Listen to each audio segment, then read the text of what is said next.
We asked our sales experts for their top tips for handling objections. And here's what they had to say. Probe to get the underlying true reason for the objection. Understand why it makes them feel that way and then resolve the feeling. Turn their objection into something positive about your product. If it's too expensive, remind them of the high quality or of the special offer available to them.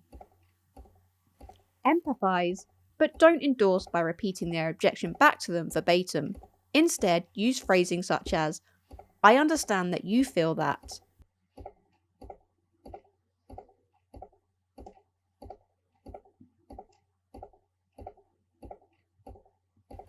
If you would like to upgrade your sales skills with a sales qualification, get in touch with the qualification team.